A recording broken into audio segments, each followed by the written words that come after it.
Very often God puts us in circumstances कई बार परमेश्वर हमें ऐसी परिस्थितियों में रखता है where the only option that we have is to trust God. जहां हमारे पास एक ही विकल्प बचता है कि हम परमेश्वर पर भरोसा करें। So many such opportunities God allows so that we learn to trust Him. और ऐसे कई मौके परमेश्वर हमारे जीवन में आने की अनुमति देता है ताकि हम इस बात को सीखें कि हम उस पर भरोसा रखें। We may not have answers for all our questions, हमारे सारे सवालों का शायद हमारे पास जवाब नहीं होगा, but God wants us to trust in Him. पर परमेश्वर चाहता है कि हम उसमें भरोसा रखें। We can be certain about one thing. और हम एक बात के विषय में अपने मन में बिल्कुल आश्वासित हो सकते हैं, God does always what is right. परमेश्वर हमेशा वही करता है जो सही है। We can read in 1 Peter chapter 5 verse 6. और हम पढ़ सकते हैं पहला पत्रस उसका 5वां अध्याय और उसका 6वां वचन। We read there, humble yourselves under the mighty hand of God. और यहाँ लिखा है, इसलिए परमेश्वर के बलवंत हाथ के नीचे दीनता से रहो। This should be our day-to-day experience in our life. और ये हमारा दिन प्रतिदिन का हमारे जीवन का अनुभव होना चाहिए। Learning to know that we are just human beings, ये बात सीखते हुए कि हम सिर्फ मनुष्य है, but at the same time we have a loving Father. पर उसी समय हमारा एक प्रेम करने वाला पिता भी है। So in every situation, I can choose to humble myself under the mighty hand of God. और इसलिए हर परिस्थिति में मैं ये चुनाव कर सकता हूं कि मैं परमेश्वर के बलवंत हाथ के नीचे अपने आप को नम्र करूं। He's not only loving, he's powerful and mighty. वो सिर्फ प्रेम करने वाला नहीं है, बल्कि वो सामर्थ्यवान भी है और सर्वशक्तिमान है।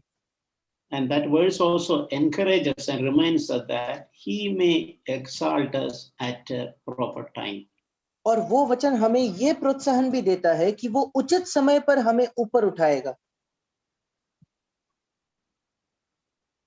That is something which should encourage us. और ये एक ऐसी बात है जो हमें प्रोत्साहन देती है। God has a time for everything. परमेश्वर के पास हर बात के लिए उचित समय है। God's timetable may not be our timetable. परमेश्वर जिस समय में काम करता है वो शायद हमारे समय से मेल नहीं खाता। We may need everything instantaneously right now. हमको शायद सारी चीजें अभी तुरंत चाहिए होती है, But God knows the best time. पर परमेश्वर सही समय को जानता है। And the appropriate time, God will exalt us. That is what the promise. और उचित समय पर परमेश्वर हमें ऊंचा उठाएगा, यही वायदा है। And when we learn to trust God, we are fine with it. We are happy with that. और जब हम परमेश्वर पर भरोसा करना सीखते हैं, तो फिर हम इस बात से बिल्कुल हमें कोई तकलीफ नहीं होती। We can enjoy that sweet abiding rest in our loving Father. और वो मीठी और हमेशा बनी रहने वाला विश्राम जो है हमारे इस प्रेमी पिता में, उसमें हम आनंद कर सकते हैं। And we also read there, cast all our anxiety on Him. और अगले वचन में हम पढ़ते हैं कि अपनी सारी चिंता हमें उसी पर डालनी है। That means at no point of time, God never intends us to carry any anxiety on our head. इसका यह मतलब है कि परमेश्वर ये कभी भी नहीं चाहता कि किसी भी समय हम अपनी चिंता अपने सिर पर ले लें। Yeah, whatever may be the circumstances that we are in. कोई भी परिस्थिति क्यों ना हो जिसमें हम हैं। And we may not be understanding anything. और शायद हम कुछ भी नहीं समझ पा रहे। But still God wants us to learn to trust in Him and also pass on our burden on Him. पर परमेश्वर फिर भी यही चाहता है कि हम उस पर भरोसा करना सीखें और अपना बोझ हम उस पर डाल दें। There is a reason it says that, because He cares for you. और इसका एक कारण है जो लिखा है, क्योंकि उसको तुम्हारा ध्यान है।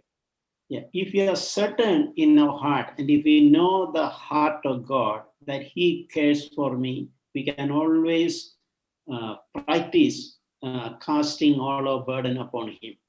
अगर हम इस बात के विषय में सुनिश्चित है और हमारा ये विश्वास है कि वो हमारा भरोसा, वो हमारे देखभाल करता है, फिर हम हमेशा अपना बोझ उस पर डाल सकते हैं. As and when we feel that we are weighed down and we feel like burdensome, we shall to pass on as a habit our burden upon Jesus. जब कभी हमें लगता है कि बोझ से हम दबते जा रहे हैं, हमें ये आदत बनानी है कि हम अपने बोझ को यीशु मसीह को दे दें. That is how we can always, by grace of God, live a life free from anxiety. और इसी प्रकार से परमेश्वर के अनुग्रह से हम एक चिंता मुक्त जीवन जी सकेंगे. It is not because we have more self willpower, or we are better than others. और ये इस वजह से नहीं है क्योंकि हमारी इच्छा शक्ति ज्यादा है या हम दूसरों से बेहतर है. It is only because Jesus is eagerly waiting to receive our burden. ये सिर्फ इस वजह से क्योंकि यीशु मसीह ये तीव्र इच्छा रखता है कि वो हमारे बोझ को स्वीकार करे. We read in Matthew 11:28. मत्ती रचित सुसमाचार उसके 11:28 में हम पढ़ते हैं, Come to me, all who are weary and heavy laden, and I will give you rest.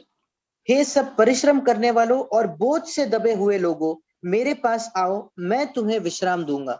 Yeah, whenever we feel like we are burdened, we are weary, I can't take any more, and that is the time we have to enjoy. We enjoy the presence of Jesus and go to Him. जब कभी हमें लगता है कि हम थक गए हैं, हम पर बहुत बोझ है, हम दबे हुए हैं, उसी समय हमें यीशु मसीह के उपस्थिति का आनंद लेना है और हमें उसके पास जाना है. He is inviting us, come to me. He's always inviting us round the clock, come to me, come to me. वो हमें आमंत्रण दे रहा है, मेरे पास आओ. पूरे दिन भर वो हमें बुला रहा है, मेरे पास आओ, मेरे पास आओ. So that is a life which God wants us to progressively grow to and enjoy in our life. ये एक ऐसा जीवन है जिसमें परमेश्वर चाहता है कि हम धीरे धीरे करके बढ़ते जाए, उन्नति करें. Learning to unburden ourselves on Jesus. ये सीखते हुए कि हम अपने बोझ को यीशु मसीह को दे देते हैं. Never carrying the burden on ourselves. कभी अपने आप से उस बोझ को हम नहीं उठाते. And that is why Jesus promised, you will find rest for your souls. और इसलिए यीशु मसीह कहता है कि तुम अपने मन में विश्राम पाओगे. So God wants us to grow in our trust in Him. और इसलिए परमेश्वर चाहता है कि उस पर जो हमारा भरोसा है वो बढ़ते जाए. I remember sometime back someone told how he learned trusting God from his young child. मुझे याद है कुछ समय पहले कोई व्यक्ति मुझे बता रहा था कैसे भरोसा रखना, ये बात उसने अपने बच्चे से सीखी. He was saying every morning when his young child gets up and he will come at some height on the staircase. और वो बता रहा था कि हर दिन सुबह जब ये बच्चा जग जाता है, वो उस सीढ़ी पर कुछ सीढ़ियों ऊपर खड़ा रहता है. And she would jump into the arms of her father standing at the ground floor. और उस एक कोई सीढ़ी से वो कूदकर अपने पिता के हाथ में कूदती थी जो नीचे खड़े होते थे. So he was saying, my baby, she never asked me, Papa, will you really carry me? और वो कह रहे थे कि मेरी बेटी कभी भी मुझसे नहीं पूछती कि पापा क्या आप मुझे पकड़ लोगे. She will just look at my eye, judge, and then just jump into my arms. That's what he was saying. वो कहते थे वो सिर्फ मेरी आंखों में देखती थी और तुरंत कूद जाती थी. So he was saying, I learned faith and I learned how to trust in my Heavenly Father through her behavior. और वो कह रहे थे कि मैं उस बात से सीखा, उस बर्ताव से सीखा कैसे हमारे स्वर्गीय प्रेम करने वाले पिता में मैं भरोसा रख सकता हूँ. Romans chapter 13 verse 5. रोमियो उसका 13 और 5. I will never desert you, nor will I ever forsake you. इब्रानियों 13:5, मैं तुझे कभी ना छोड़ूंगा और न कभी तुझे त्यागूंगा. This is a promise which we should remember when we all pass through these difficult times. ये एक वायदा है जो हमें याद रखना है जब हम इन कठिन परिस्थितियों में से होकर गुजरते हैं. We are overwhelmed with a lot of news of things happening around us all over the world. और हमारे आस पड़ोस में और पूरे संसार में जो कोई बातें होती है उससे हमारा कभी कभी हृदय भर जाता है, हमें वो बहुत बड़ी लगती है. Those news can tempt us to drive out our stress and anxiety. और ये सारी जो खबरें हैं कई बार वो हमें प्रलोभित करते हैं कि हमारी चिंता बढ़ जाती है. But God wants us to put our focus on Him. पर परमेश्वर चाहता है कि हम अपने ध्यान को उस पर लगाएं.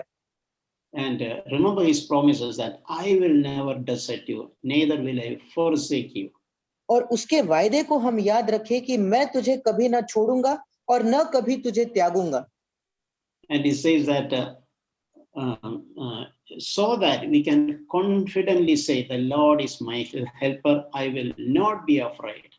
और इसलिए वो छठे वचन में कहता है, इसलिए हम निडर होकर कहते हैं, प्रभु मेरा सहायक है, मैं न डरूंगा. Yeah, we can say confidently. और हम बड़े हियाव से, हिम्मत से ये कह सकते हैं. Irrespective of my circumstance, it is the Lord who is my helper. मेरी परिस्थिति कुछ भी क्यों ना हो, परमेश्वर है जो मेरा सहायक है. And I will not be afraid. और मैं न डरूंगा. So this was a thought that was coming to my heart today. और ये विचार था जो मेरे मन में आज आ रहा था. The necessity to grow in faith in the Lord. हमारी जरूरत कि प्रभु पर हमारा जो विश्वास है वो बढ़ते जाए. In a simple way, we can say the simple trust in the Lord. साधारण भाषा में हम कह सकते हैं कि हमारा प्रभु पर होने वाला भरोसा.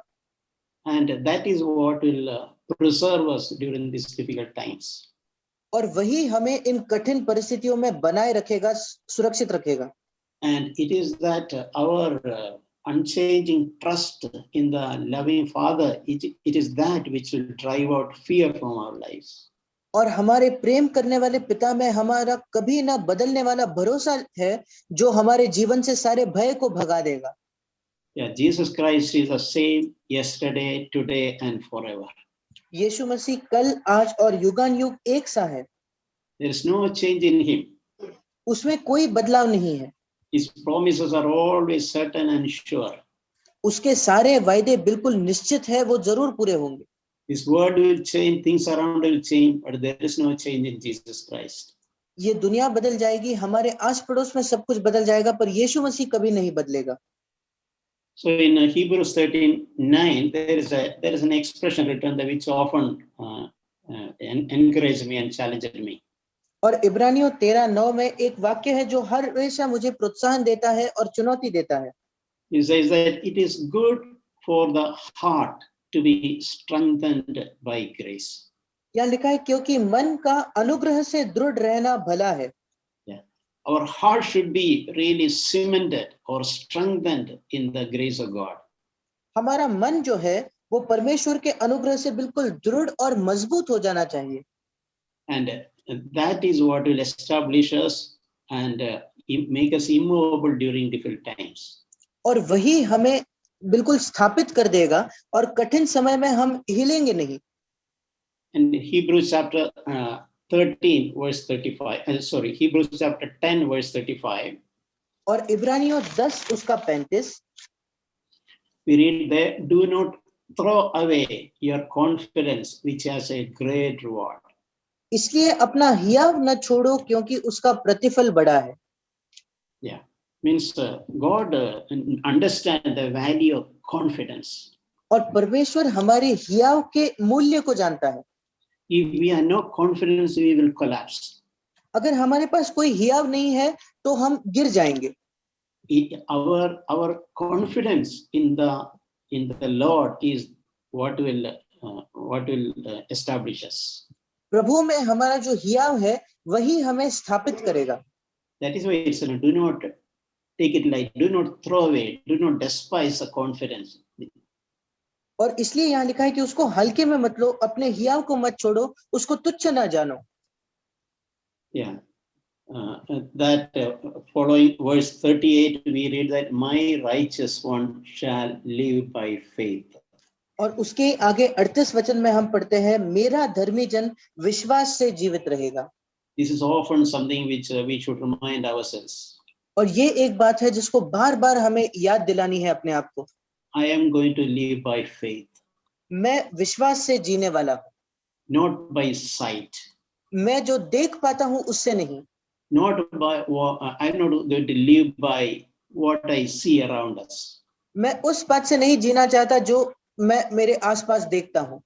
And I am not also going to live by my feelings. और मैं अपनी भावनाओं से भी नहीं जीने वाला. God wants us to live by faith. परमेश्वर चाहता है कि हम विश्वास से जिए. And it also says in verse 39.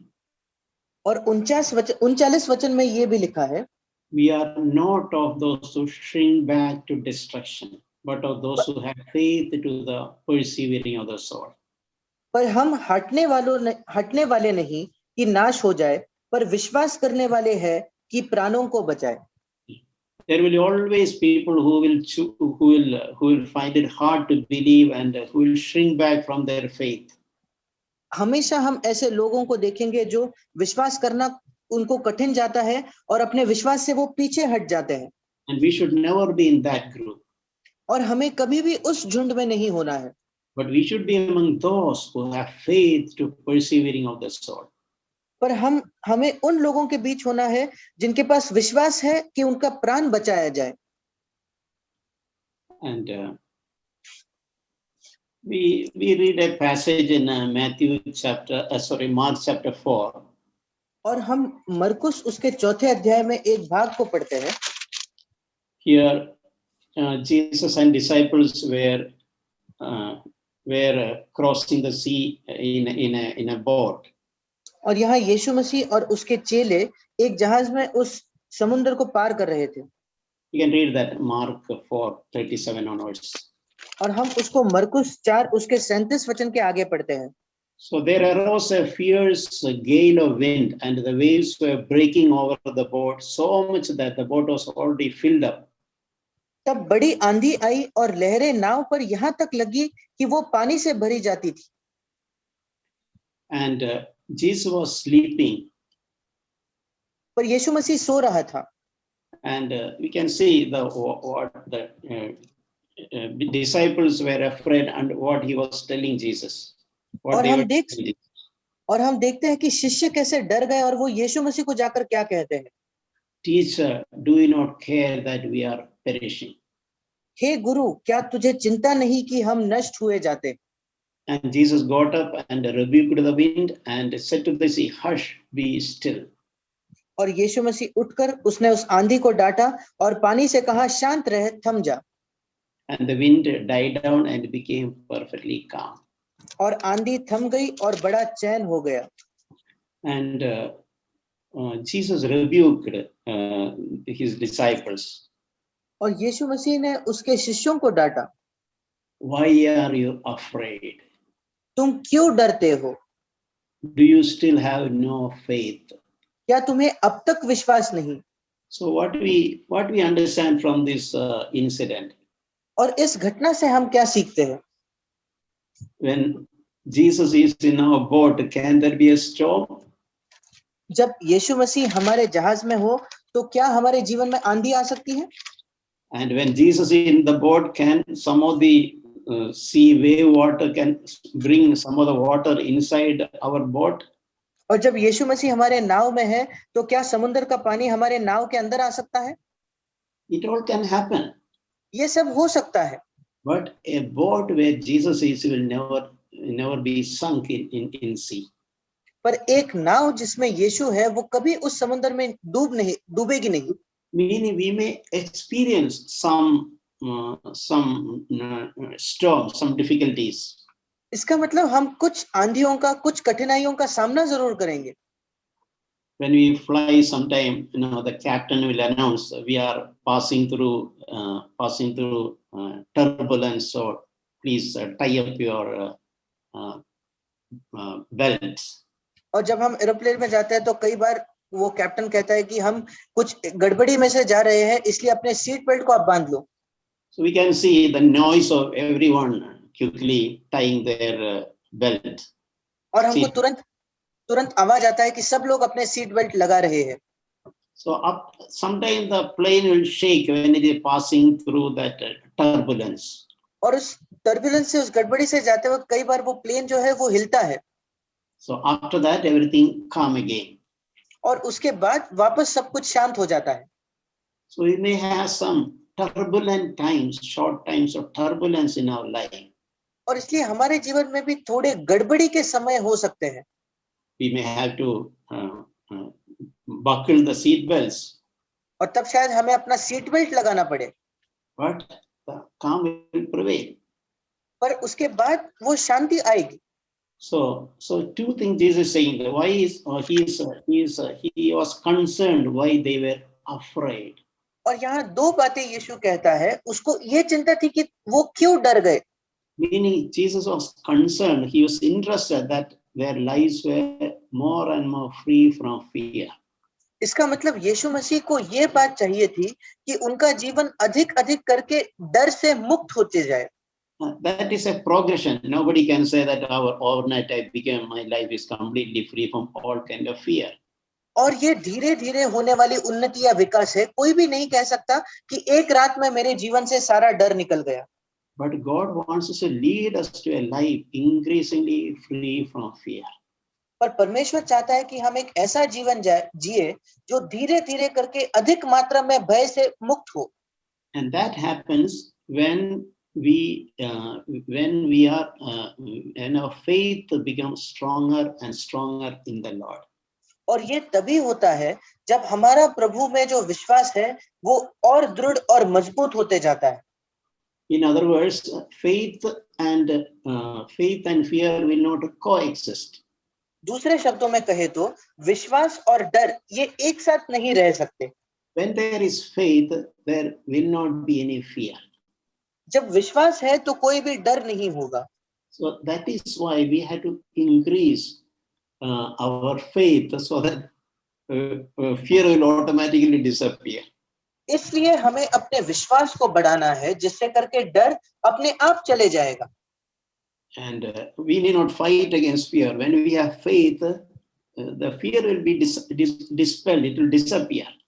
और हमें डर से लड़ने की जरूरत नहीं। जब हमारे मन में विश्वास है तो भय अपने आप गायब हो जाएगा। In 1 John chapter 4, I think verse 8, it says that fear has torment. और पहला यूहन्ना 4 अध्याय उसके 18 वचन में लिखा है कि भय के अंदर एक दंड होता है या एक तकलीफ होती है। It is a tormenting experience when we are overwhelmed with the fear. जब हमें बहुत ज्यादा डर लगता है तो ये बहुत ज्यादा एक मुश्किल घटना होती है। God understands that. That is why God is encouraging us to come out of that fear. और परमेश्वर ये जानता है, इसलिए वो हमें प्रोत्साहन देता है कि हम उस डर से बाहर आए। That fear can paralyze us. वो डर जो है हमें बिल्कुल लकवाग्रस्त कर सकता है। We can become panic. और हम बहुत ज्यादा भयभीत हो जाते हैं।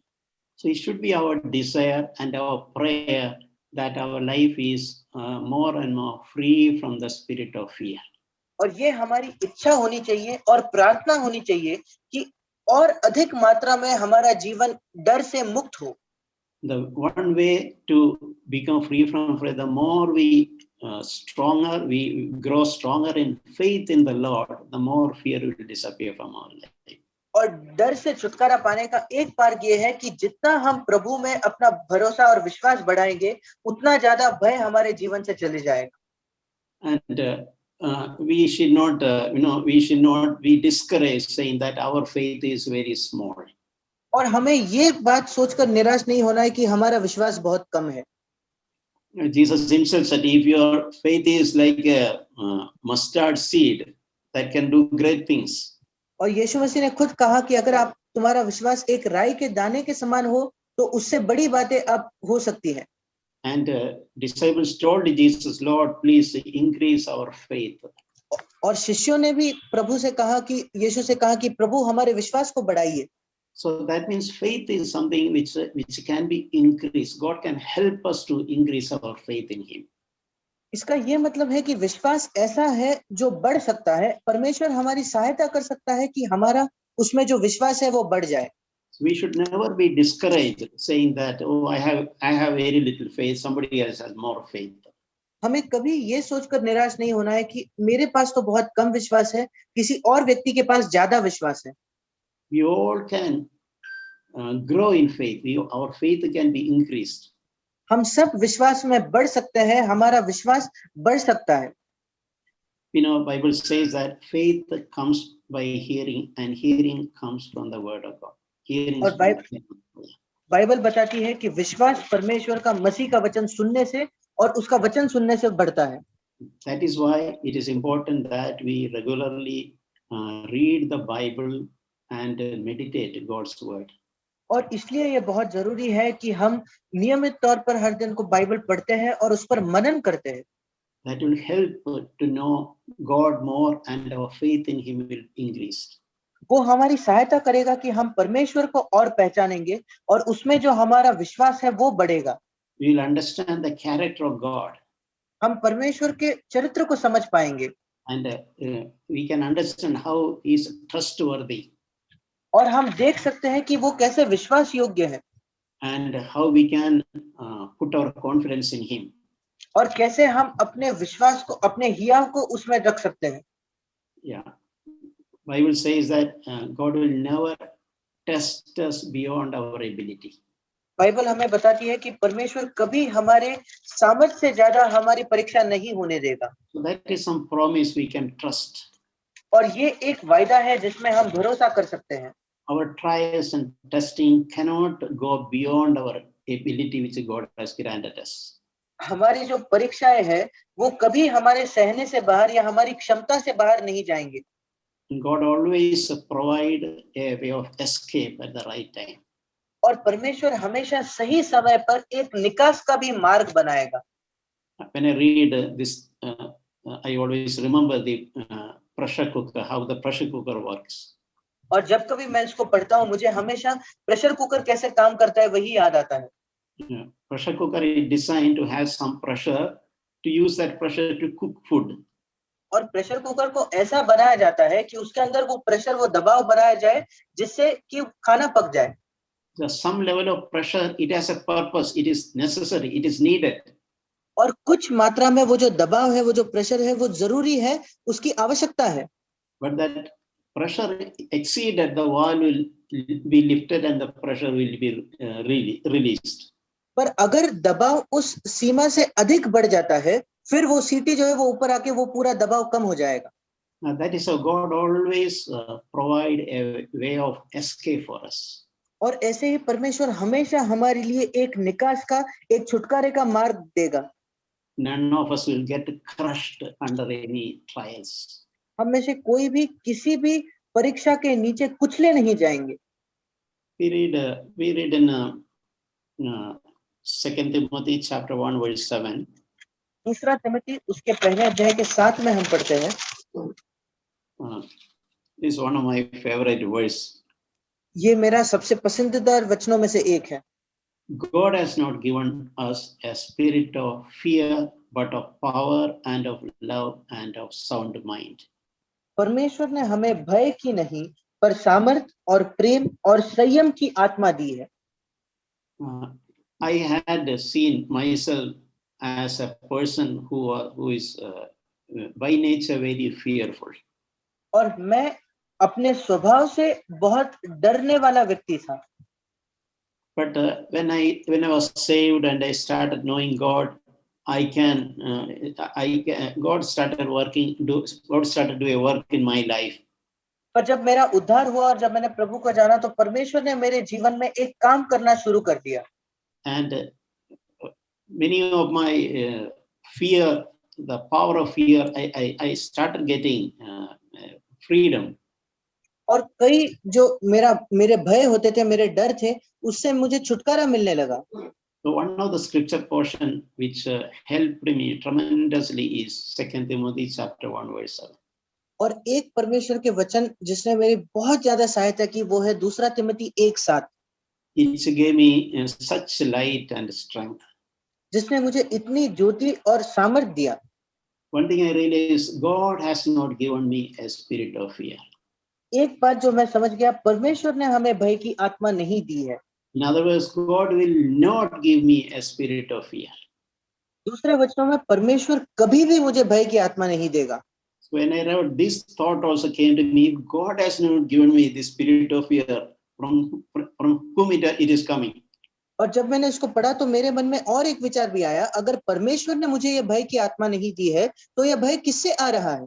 So I want to, if it is not from God, I want to reject the spirit of fear from me.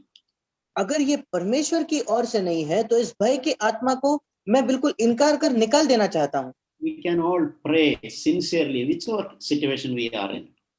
हम सब प्रार्थना कर सकते हैं ईमानदारी से, किसी भी परिस्थिति में हम क्यों ना हो। If as myself, anyone of you have that by nature, if you are fearful, timid, अगर मेरे जैसे आप में से भी कोई है जो स्वाभाविक रूप से बहुत डरते हैं, God can help us. परमेश्वर हमारी सहायता कर सकता है। And remember that God has not given us a spirit of fear. और इस बात को याद रखें कि परमेश्वर ने हमें भय की आत्मा नहीं दी है। That's why we should desire and we should resist that spirit of fear. और इसलिए हमें ये इच्छा रखनी है और उस भय के आत्मा को हमें इनकार करना है। We should not try to keep it inside us. हमें उस आत्मा का विरोध करना है, हमें उस आत्मा को हमारे अंदर रखने की कोशिश नहीं करनी। God has given us the spirit of power and of love and of a sound mind. परमेश्वर ने हमें सामर्थ, प्रेम और संयम की आत्मा दी है। We know this incident in 2 Chronicles chapter 20. हम इस घटना को जानते हैं जो दूसरे इतिहास उसके 20 अध्याय में पाया जाता है। When Jehoshaphat heard the news that enemies are coming against him. जब यहोशापात राजा ने सुना कि उसके विरुद्ध शत्रु आ रहे हैं, So that was a scary news for him. और उसके लिए बहुत ही ये डरावनी खबर थी। It brought some level of fear in him. और इस खबर को सुनकर उसके अंदर डर आ गया। But he did not receive that fear and allow that fear to play havoc in his life. पर उसने उस डर को स्वीकार नहीं किया और उस डर को अपने जीवन में कोई ऐसे हानि नहीं पहुंचाने दी। When the fear was coming, he took an action. जब वो डर उसके अंदर आ रहा था तो उसने उसके खिलाफ एक काम किया। That is written in 2 Chronicles chapter 20 verse 3. और वो लिखा है दूसरा इतिहास उसके 20 अध्याय उसके 3 वचन में। Yeah, he turned his attention to seek the Lord. और यहोवा की खोज में वो लग गया। Yeah, so that is what we also should do. When we feel like the overwhelming fear is coming, we have to turn our attention to seek the Lord. और हमें भी यही करना है, जब कभी हमें लगता है कि बहुत ज्यादा डर हमारे जीवन में आ रहा है तो हमें मुड़कर प्रभु की खोज में लगना है। And he prayed a sincere prayer. और उसने बहुत ईमानदारी से एक प्रार्थना की। That's in verse 12. वो 12वें वचन में है। Something like this, Lord, this is too much for me. और अगर आसान शब्दों में कहें तो वो ये कह रहा था, प्रभु ये मेरे लिए बहुत ज्यादा हो रहा है। Is beyond my capacity what is coming. ये जो आ रहा है ये मेरी क्षमता से बाहर है। I am powerless before this what is going to happen. और ये जो होने वाला है इस पर मेरा कोई सामर्थ्य नहीं है। And I also don't know what I should do during this situation. और मुझे ये भी नहीं मालूम कि इस परिस्थिति में मुझे करना क्या है। But he added, but my eyes are on you, Lord. पर उसने ये भी कहा, परंतु हमारी आंखें तेरी ओर लगी है प्रभु। So he was turning his attention to the Lord and seeking him.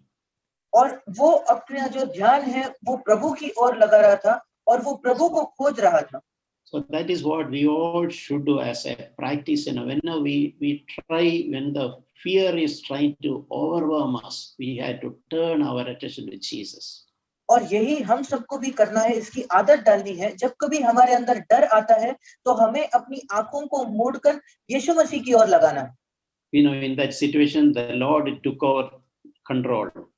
और हम जानते हैं कि उस यहोशापात की परिस्थिति में प्रभु ने पूरा नियंत्रण ले लिया। The Lord said, "Do not fear or be dismayed, और प्रभु ने कहा कि डरो मत, for the battle is not yours, it is mine." प्रभु ने कहा मत डरो और तुम्हारा मन कच्चा ना हो, क्योंकि युद्ध तुम्हारा नहीं बल्कि मेरा है।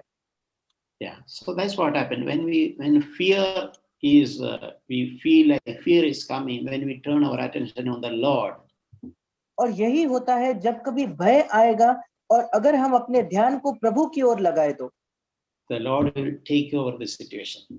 प्रभु उस परिस्थिति का नियंत्रण ले लेगा। And God defeated his enemies, Jehoshaphat, the enemy that day. और उस दिन परमेश्वर ने यहोशापात राजा के सारे जो विरोधी थे, शत्रुओं को हरा दिया। We read in Philippians chapter 4, verse 6. फिलिपियों की पत्री उसके 4:6 में हम पढ़ते हैं, Some of the scriptures we should over and over visit, read, and meditate. ये कुछ वचन है जिनको हमें बार बार देखना है, पढ़ना है और उस पर मनन करना है। Philippians 4, 6, and 7 is such a verse which is very much needed for us. फिलिपियों की पत्री उसका 4 अध्याय 6 और 7वां वचन, ये हमारे लिए बहुत ज्यादा हमारी आवश्यकता है। ये 2 वचन It says that be anxious for nothing. और यहाँ लिखा है किसी भी बात की चिंता मत करो। So the way it is explained, there is no assumption. और इस प्रकार से ये वाक्य लिखा गया है कि इसमें से कोई भी छूट नहीं है। Be anxious for nothing. किसी भी बात की चिंता मत करो। Whatever may be the matter, be not be anxious. कोई भी परिस्थिति क्यों ना हो, कोई भी गड़बड़ क्यों ना हो, चिंता मत करो। Yeah. But in all situations, with the thanksgiving, we can let our request made known to God. परंतु हर परिस्थिति में प्रार्थना और विनती के द्वारा धन्यवाद के साथ हम परमेश्वर के सामने हमारी उसको उपस्थित कर सकते हैं। It is always good before we pray, first let there be thanksgiving. और ये हमेशा एक अच्छी बात है कि हम प्रार्थना करने के पहले हमारे मन में धन्यवाद हो। Our prayer should always be accompanied by thanksgiving. हमारे प्रार्थना के साथ हमेशा धन्यवाद मिला हुआ होना चाहिए। Then what happens? The peace of God, which surpasses all comprehension, will guard our hearts and minds in Jesus Christ. फिर क्या होगा? तब परमेश्वर की शांति जो सारी समझ से परे है, तुम्हारे हृदय और तुम्हारे विचारों को मसीह यीशु में सुरक्षित रखेगी। Yeah, God can build like a fortress around our mind and our hearts. और परमेश्वर हमारे मन के आसपास और हमारे हृदय के आसपास एक गढ़, एक दुर्ग को वो बना सकता है। Yeah, a fortress of peace. एक शांति का गढ़। And we'll be at rest there. और हम वहां बिल्कुल विश्राम में रहेंगे। And that passage also says that about our thought life, verse 8, Philippians 4:8. और उसी शास्त्र भाग में फिलिपियो 4 अध्याय उसके 8वें वचन में हमारे विचारों के विषय में भी लिखा है। God wants us to bring into captivity our thoughts. परमेश्वर चाहता है कि हमारे सारे विचारों को हम अपना गुलाम बना लें। So in other way, our thoughts should be under the control of the Holy Spirit. दूसरे शब्दों में कहे तो हमारे जो विचार है वो पवित्र आत्मा के नियंत्रण के अंदर होने चाहिए। But we can still, in a simple way, we can say our thoughts should be pleasing to the Lord. और साधारण शब्दों में हम कह सकते हैं कि हमारे विचार जो है वो प्रभु को भाने वाले होने चाहिए। For example, if you are always worried and anxious and harbor those thoughts of anxiety, उदाहरण स्वरूप अगर हर समय हम चिंतित होते हैं और हमें ये चिंता सताती है और वही विचार अगर हमारे मन में चल रहे हैं, rather than encouraging thoughts of faith and hope and confidence in the Lord, इसके बजाय कि परमेश्वर में विश्वास, भरोसा और हियाव के विचार हमारे मन में हो, will it be pleasing to the Lord? क्या ये परमेश्वर को प्रसन्न करेगा? Lord will be sad. Why my child is so much anxious about this situation? और प्रभु बहुत दुखी होगा, क्यों मेरा बच्चा इतना इस घटना के विषय में चिंतित है। We can always seek and desire, Lord, let my thoughts be under the control of the Holy Spirit. और हमेशा हम इस बात की खोज कर सकते हैं और प्रभु को कह सकते हैं कि प्रभु मेरे विचार हमेशा पवित्र आत्मा के नियंत्रण में होने दे। Let my thoughts be never negative और मेरे विचार जो है वो कभी भी नकारात्मक ना हो and full of fear and anxiety. और भय से भरे हुए और चिंता से भरे हुए। No, I don't want to think such thoughts. मैं ऐसे विचारों को सोचना भी नहीं चाहता। I want to read and meditate God's promises. मैं परमेश्वर के वचनों को पढ़ना चाहता हूँ और उसी में मनन करना चाहता हूँ। What he told that I will never leave you. जो उसने कहा मैं तुझे कभी नहीं छोड़ूंगा। Such promises I want to think and meditate. ऐसे वायदों पर मैं सोचना चाहता हूँ और मनन करना चाहता हूँ। So dear brothers and sisters, may God really help us during these days. इसलिए भाई और बहनों, परमेश्वर सचमुच हमारी सहायता करे इन दिनों में। That we encourage faith in our life. कि हमारे जीवन में हम विश्वास को प्रोत्साहन दें। And remember that it is faith which will drive out fear from our life. और हम इस बात को याद रखें कि वो विश्वास है जो हमारे जीवन से भय को निकालेगा। Bible says that the name of the Lord is a strong tower. और बाइबल हमें बताती है कि यहोवा का नाम एक मजबूत गढ़ है। The righteous runs it and is safe. और धर्मी जन उसमें दौड़ कर जाते हैं और वो उसमें सुरक्षा पाते हैं। In any situation, given situation, we can see the Lord is my strong tower. और किसी भी परिस्थिति में हम देख सकते हैं कि परमेश्वर हमारा दृढ़ और मजबूत गढ़ और चट्टान है। I am safe in Him. मैं उसमें सुरक्षित हूँ। My life and my future, everything is safe in the Lord's arms. मेरा जीवन, मेरा भविष्य, सब कुछ प्रभु की हाथों में बिल्कुल सुरक्षित है। Amen. आमीन।